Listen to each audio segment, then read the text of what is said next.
बड़ौदा की महाराजा सयाजीराव यूनिवर्सिटी में स्थानीय छात्रों की 75% अनामत को रद्द करने का मामला काफ़ी वक्त से उठ रहा था। कॉमर्स फैकल्टी में जनरल कास्ट में छात्रों को एडमिशन न मिलने के मद्देनज़र छात्रों और अभिभावकों की ओर से जोरदार विरोध प्रदर्शित किया जा रहा था। आखिरकार छात्रों के इस मामले के मद्देनज़र महाराजा सयाजीराव यूनिवर्सिटी में कल रात को एक बैठक बुलाई गई थी। आपको बता दें कि इस मामले के मद्देनज़र वडोदरा के चुने हुए प्रतिनिधि मैदान में आए। वडोदरा के सांसद डॉक्टर हेमांग जोशी, शहर जिला के विधायक, शहर भाजपा अध्यक्ष doctor Vijay Shah, vice chancellor doctor Vijay Kumar Srivastava, registrar KM. चौड़ासमा और कॉमर्स फैकल्टी के डीन के बीच में बैठक मिली थी, जिसमें ये फैसला लिया गया कि पिछले साल जितने छात्रों को कॉमर्स फैकल्टी में प्रवेश दिया गया था, उतने ही छात्रों को इस साल भी प्रवेश दिया जाएगा। आपको बता दें कि उच्च शिक्षा मंत्री ऋषिकेश पटेल की ओर से भी इन छात्रों को प्रवेश देने के लिए आदेश दिया गया है। वाइस चांसलर विजय कुमार श्रीवास्तव आखिरकार वडोदरा के चुने हुए प्रतिनिधियों के सामने झुके हैं और अब इन छात्रों को यूनिवर्सिटी में प्रवेश दिया जाने वाला है। आज से कॉमर्स फैकल्टी में प्रवेश प्रक्रिया भी शुरू हो रही है। जिल्लाना तमाम चूंटायेला प्रतिनिधिओ, संगठनना प्रमुख અને મહારાજા સયાજીરાવ યુનિવર્સિટીના માન્ય વાઇસ ચાન્સલર, રજિસ્ટ્રાર અને કોમર્સ ફેકલ્ટીના ડીન છેલ્લા અઠવાડિયાથી જે પ્રકારે કોમર્સ ફેકલ્ટીના એડમિશનને લઈને વડોદરાના લોકોની જે લાગણી છે એમના માટે આજે અહીંયા વિસ્તૃત મેરેથોન બેઠક 3 કલાક જેટલો સમય અમે ચર્ચા કરી। તમામ ધારાસભ્યશ્રીઓએ એમનું મત એમના વિસ્તારમાંથી જે એમના મતદારો છે, એમના લોકો છે, એમની જે પીડા અહીં રજૂ કરી।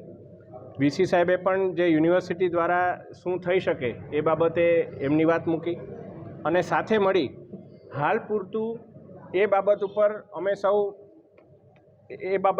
સૌ સહેમત થયા કે લાસ્ટ યર જેટલા પણ વડોદરાના વિદ્યાર્થીઓને એડમિશન મળ્યું હતું એમાંથી એક પણ વિદ્યાર્થી, એક પણ આંકડો એવો ના રહે કે એ વિદ્યાર્થીને એડમિશન ના મળે અને લાસ્ટ યર જેટલા વિદ્યાર્થીઓએ એડમિશન લીધું એટલા જ વડોદરાના વિદ્યાર્થીઓને આ વખતે પણ એડમિશન મળે।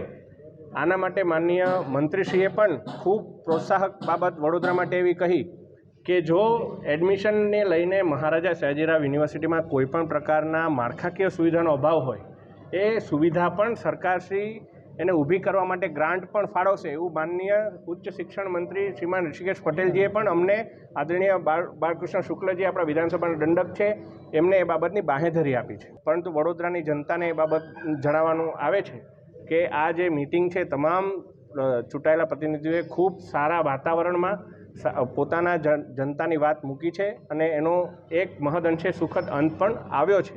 એ વાત કરી એ બધી મીટિંગ અમે લોકોએ બધે કરે, બધા ધારાસભ્યો અહીંયા હતા।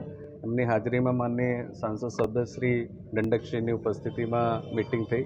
યુનિવર્સિટી તરફથી અમે લોકો રજિસ્ટ્રાર અને ડીનશ્રી બધા ઉપસ્થિત રહ્યા અને જે બેસ્ટ એમિકેબલ સોલ્યુશન આવ્યું છે એ માનનીય હેમાંગભાઈએ જણાવ્યું કે જે પણ વડોદરાના છોકરાઓ સાથે કોઈ પણ રીતે અન્યાય ના થાય એના માટે અમે લોકો જે સંખ્યા ગઈ વખતે જેટલા છોકરાઓને મળ્યા હતા એ બધા છોકરાઓને એડમિશન એ જે વાત કરી હેમાંગભાઈએ એ જ કે જે સંખ્યા ગઈ વખતની હતી 95% જે એડમિશન થયા હતા વડોદરાના છોકરાઓના ये संख्या हमें लोगों। अब खबरों से लगातार अपडेट रहना हुआ आसान।